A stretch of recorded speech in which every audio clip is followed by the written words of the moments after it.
Good morning. Today we're going to have another story. We're going to talk about Red Man. The last video I put out was about the divisional tournament that I fished on Lake Winnipesaukee in 1985 while trying to find props for this tournament. I put down a few notes this time. I also came across a couple of other things from the 85 tournament. Here was found the plaque that had the names of all the guys on the state team. I got when I made that state team, and I found the third place trophy, confirming that I had remembered correctly that we finished for third place in that tournament. So I found some stuff from the only stuff I found from '85 as far as Red Man's basically what BFL's is now, and it's basically probably the last remaining thing that a weekend guy can really fish a circuit and move on and you know get to something big, the All-American. So I looked up some of the history. The Red Man circuit started in 1983, 10 divisions. In 1984, it expanded into the 17 divisions, one of them being the Northeast, and there's a lot of talk about it, local clubs and sports shows and stuff. So in '85, I decided to fish the the Red Man circuit. So more travel, more new places. They started out on the Potomac River. I'd never been there before. And a thing that you hear a lot about practice. So at the Potomac River, I think I only had 1 day practice. It was 40 years ago. I might have practiced 2 days. The tournaments were Sunday back then. The BFL now is Saturday. Sunday made it more of a working man circuit because basically you practice Saturday, fish Sunday. Now with the Saturday format, you have to take a day off of work. So went out in practice. I caught one fish. So you'd think you were in big trouble, right? You just went to a new body of water, you caught one fish. Well, I caught that fish in Smoot Bay, and there was a number of other boats in there. And so the day of the tournament, I went to right where I caught that fish. It was like a weed edge bordering deep water, and I sat there throwing the point of this weed edge with a jig and pig. I caught a big bag. I don't know. Finished second in the tournament. The boat next to me on the weed bed finished third in the tournament, and then the guy on the other side of him finished first in the tournament. So, something I learned from fishing Potomac in the spring and the other Upper Bay as well, those Maryland tidal waters. If you're in the right place, there's usually a crowd. So I found a piece of paper here showed that I was leading after 4 tournaments I was leading the standings.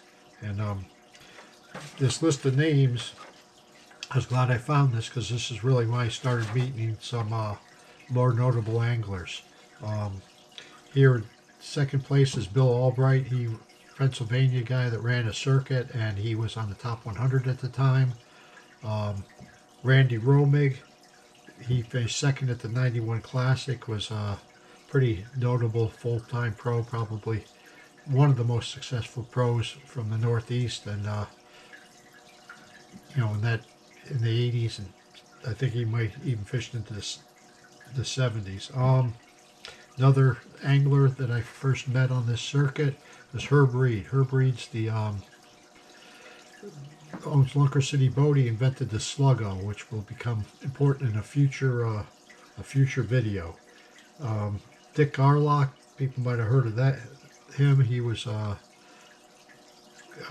he qualified for a classic through the Federation, and he was the go-to guy for Thousand Islands. He was on made Bassmaster TV show interviews. He ran a camera boat up there. Anytime they were at the Thousand Islands, Dick Garlock was a name. Bob Dobert's another pro from Maryland that was fishing that circuit. So what I misremembered, I found the final thing here was the standings for the year. I ended up finishing 7th. And what I do remember is when the top 24 at that time went to a regional classic. And that was on Kerr Reservoir. So in 1985, there wasn't a lot of information. I never really sought information when I went to a tournament. I went down to this Kerr Reservoir, and what I knew about fishing at the time, being in the Northeast, I had a lot of experience in tidal water, a lot of experience in natural lakes, and in the tidal water you fish the current, and in natural lakes you fish the weeds. So I spent 2 days of practice on a Kerr looking for weeds. Well, there isn't a stitch of weeds in that lake, and there isn't. Okay. Also, I never fished a Highland, Mid-South reservoir like that before. They had this thing at Winter Pool, so the bank was basically 7 feet up there on the shore. So there was no laydowns, there was no weeds, and there's very little development on the lake, so there was no docks. So I had no clue what to do, and my results showed. Another thing that happened at that tournament is the first time I ever heard of David Fritz. David Fritz won that, and he won 3 of the 6 regional classics that I fished with Redman in the 80s. I found there's what you're looking for at Redman at the time, chewing tobacco, and that was the first place trophy. That's from 1987 on the Hudson River. So what I misremember, I figured out was probably the following season, 86.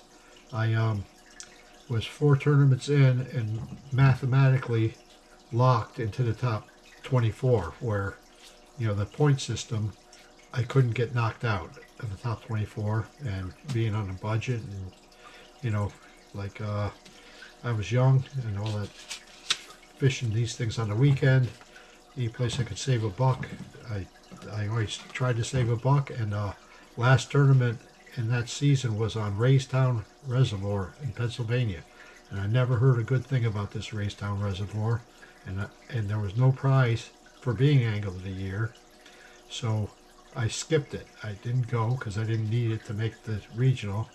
And after the results of it afterwards, I did the math. If I had caught a single fish, I would have been Angler of the Year for Redman for the Northeast Division in 86. Something I never accomplished. And I always regretted never going to Raystown, and I still haven't been to Raystown. So one of these days, some tournament's going to take me to Raystown Reservoir in Pennsylvania, because I've expressed in the past, a big part of tournament fishing is just, it gives you a reason to go to these places that you can't bring yourself just to go. And I think Raystown's only less than 4 hours from my house, but I still haven't been there. One of these days. So hopefully you enjoyed this. Like, comment, subscribe. Some of you probably fished Redman back then, or if you fished the BFL now, share if you think it's a good path to moving on or doing something big. Thanks.